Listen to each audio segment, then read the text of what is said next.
Welcome to the People Works People cast, where we talk about practical strategies that can transform your business. Buckle up as we talk about HR, business, finance, and more to help you get to the next level. Okay, buckle up, everybody, because we're diving into some pretty big changes that are headed our way in 2025. Changes that could really shake things up for your business, especially when it comes to your employees. And, well, let's be honest, your bottom line, too. Imagine, like, a massive wave, a huge wave of salary updates about to crash on shore, and we're here to help you ride that wave, not get wiped out. I like that analogy, yeah, a tidal wave of changes. And the source? Well, it all comes back to the Fair Labor Standards Act. Most folks just call it the FLSA. It's basically the rule book for overtime pay. We're going deep on this one, going through a Google Meet presentation. It was led by Jonathan Poshus. He's the CEO of PeopleWorks, and this presentation was from November 7th, 2024.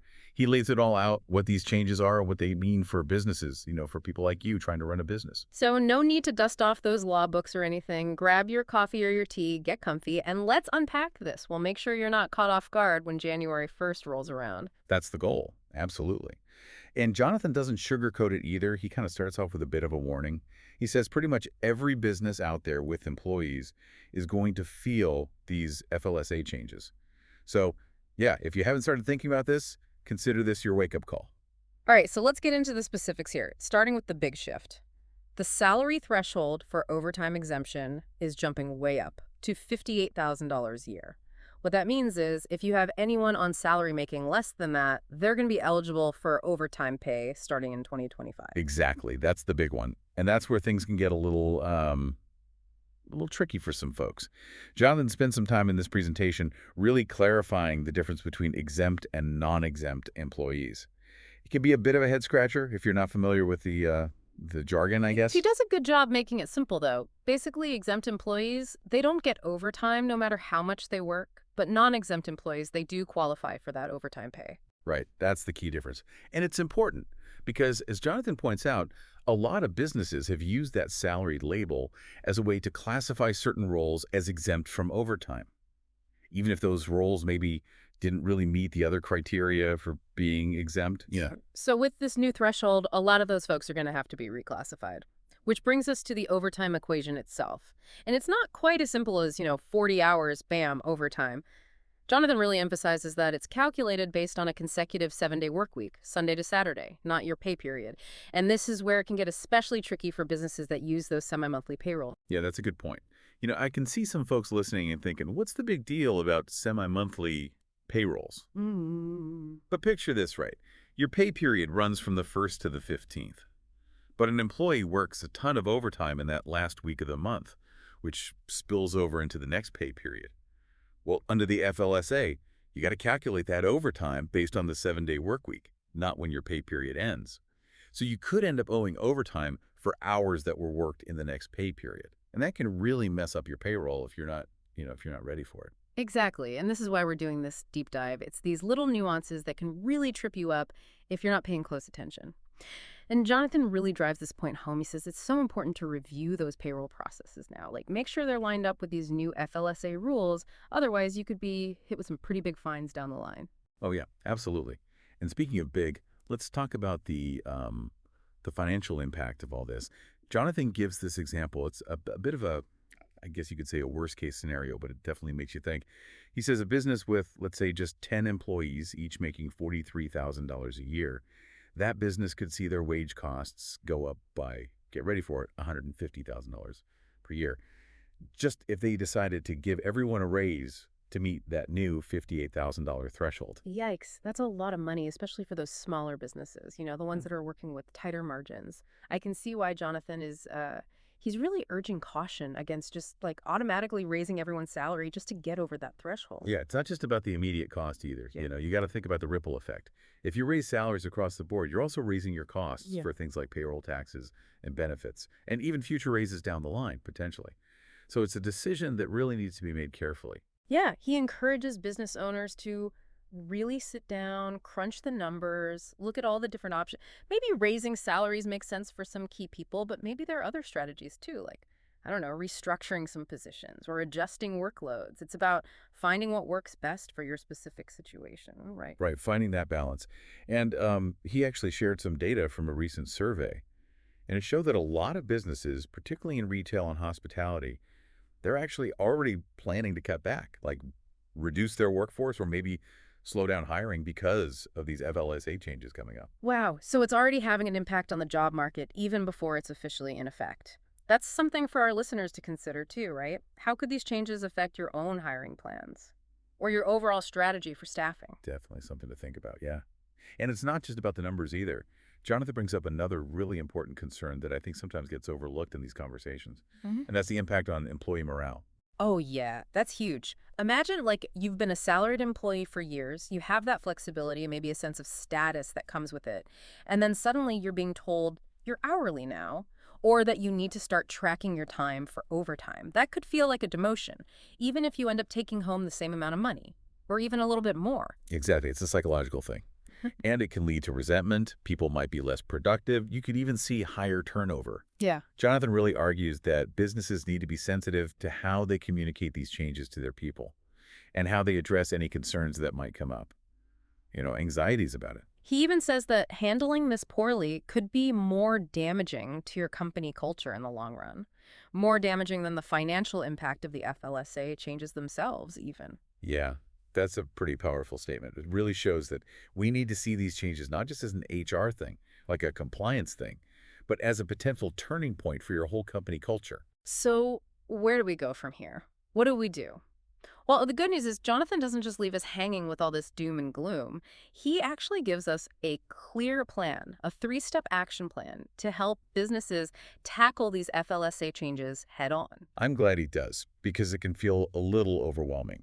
So he starts by emphasizing that first, you got to figure out which of your employees are actually going to be affected by this new salary threshold. Do you really understand your current workforce? The demographics, the salary ranges, how the jobs are classified? He's really adamant about gathering that data now, like don't wait until December when it's almost here. Right. Time is of the essence. And that leads to the second step, analyzing the potential costs. Yeah. So, okay, you know which employees are affected. Now, what's the difference between their current salary and that $58,000 mark? And what would the potential overtime costs look like based on the hours they usually work?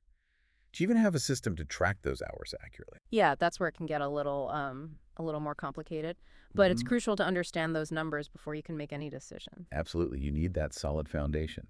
And then that brings us to the final step, deciding what's the best way to move forward. What's the best course of action for your specific business? Should you raise salaries? Reclassify people? Go with that salaried non-exempt system we talked about? Or is there some other creative solution out there? What I like about Jonathan's approach is he doesn't try to say there's one right answer for everyone. He actually uses this great analogy. He says navigating these FLSA changes is kind of like cooking a complicated dish. You have to understand the individual ingredients, the flavors, how they all work together I like that. That's a good one. before you can even think about putting it all together. It's about taking the time to really understand the recipe, right? Exactly. So you got to start digesting this information, gathering the ingredients, so to speak. And that starts with doing that thorough analysis, figuring out which employees are going to be impacted by all of this. And remember, folks, time is ticking. These changes are coming up fast, and the sooner you start planning, the better prepared you'll be when that wave hits. Okay, so we've talked about figuring out which employees are impacted and then actually, crunching the numbers to see what the potential costs might be. But then I guess the big question is, what do you do about it? Jonathan actually gets into some pretty interesting specifics about the different options you have. Yeah, there are a few different ways to approach this, and he walks through some of them. One that really stood out to me was this idea of salaried, non-exempt employees. It's almost like a hybrid approach, right? Yeah, that one kind of threw me at first, too. How can someone be both salaried and eligible for overtime? It does seem a little counterintuitive, Yeah. but it's basically a way to try to balance those financial and morale considerations we've been talking about. So essentially, it lets you keep those employees on salary, so they still have that sense of stability, Yeah. and maybe even some of those perks that come with being salaried. But you also track their hours, and you pay overtime if they go over 40 in a week. So it's like they're treated as hourly when it comes to their pay, but they keep that salaried title and maybe some of those, I don't know, those other benefits that come along with it. Exactly. And Jonathan points out that this can be a really good fit for some businesses, especially if you're worried about the impact on morale if you switch everyone to hourly. But he also cautions that it's not a perfect solution. It comes with its own set of, I guess you could say, challenges. Like what? What kind of challenges? Well, for one thing, it requires a real shift in mindset for managers. You're not just managing people and projects anymore.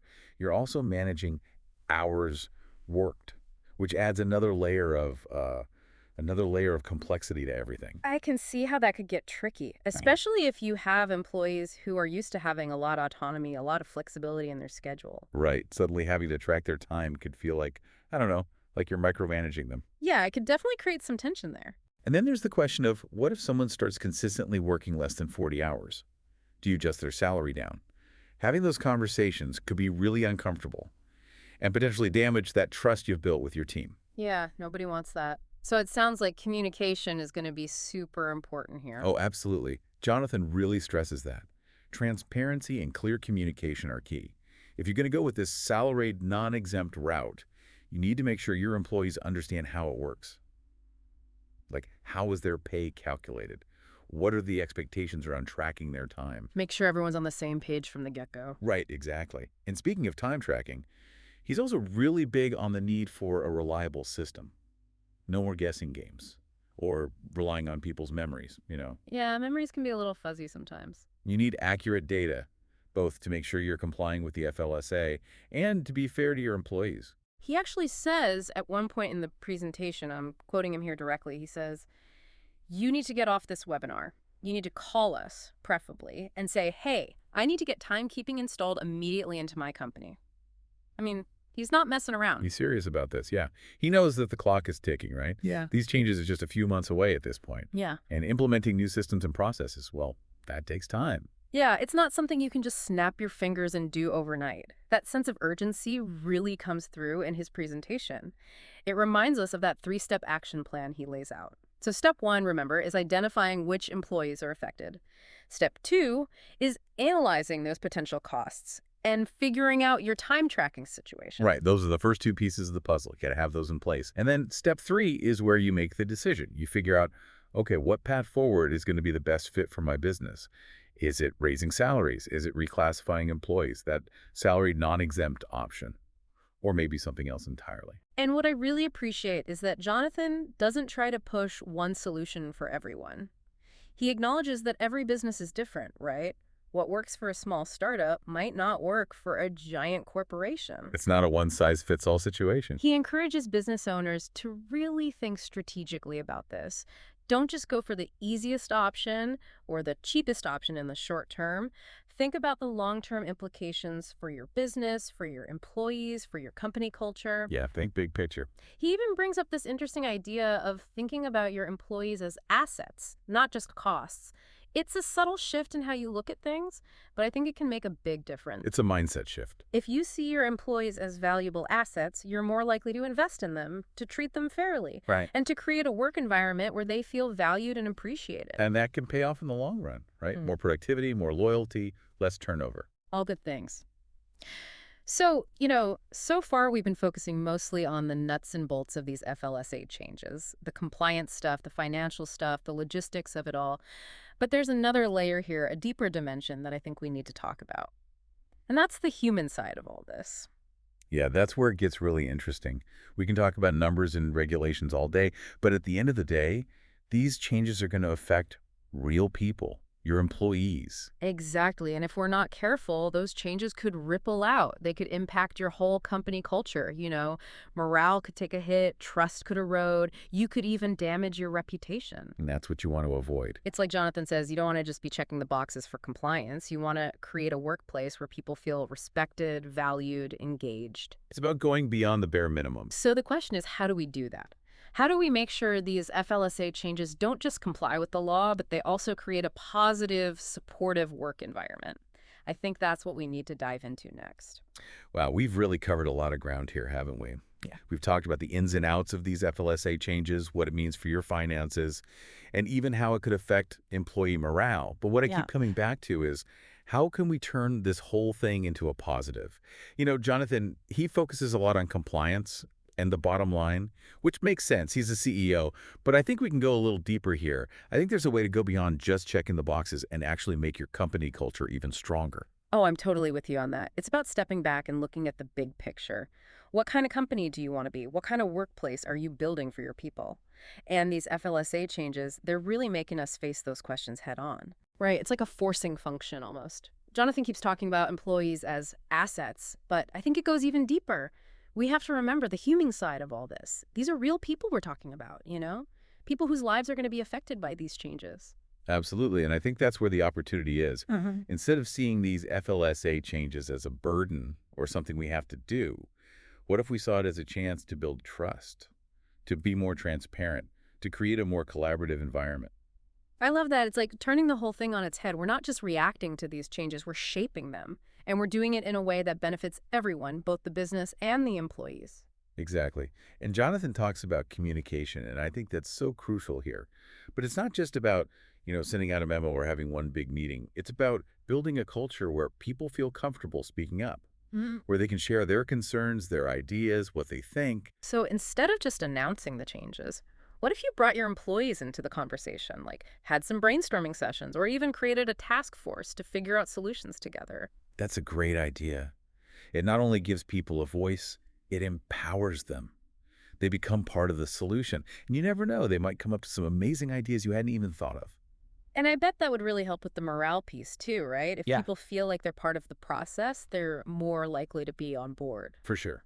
It's the difference between this is happening to us and we're in this together. That shared ownership, that can make a huge difference in the culture of a company. It really can. And it sets a good example for the future too. It shows your employees that you value their opinions, that you're committed to being transparent and fair. And that trust, that pays off in so many ways. Okay, so let's bring this all back to you, our listener. What are the key takeaways from this deep dive? First, don't ignore this. These FLSA changes are coming, ready or not. And they're going to affect your business in some way, so the sooner you start planning, the better off you'll be. Second, do your homework. Crunch the numbers, look at all your options. There's no magic solution that works for everyone. What matters is that you find a strategy that fits your values, your budget, and your long-term goals. And third, and I think this is the most important one, remember the people. This isn't just about following the law. It's about creating a workplace where people feel valued, respected, and empowered. It's about using this as an opportunity to build trust, to open up those lines of communication to make your company culture even stronger. This whole deep dive, it's been about more than just understanding the technical details of these FLSA changes. It's been about challenging you to think differently, to see this as a chance to make positive changes and create a workplace where everyone can thrive. So take these ideas and run with them. Talk to your employees. Get creative. Find those solutions that work for you. Because at the end of the day, it's about the future of your business and the future of your people. And that's a wrap on this deep dive. We'll be back next week with another fascinating topic, so stay tuned. Here's two. And that's it for today. Be sure to check us out at peopleworks.io, and as always, tune in next time.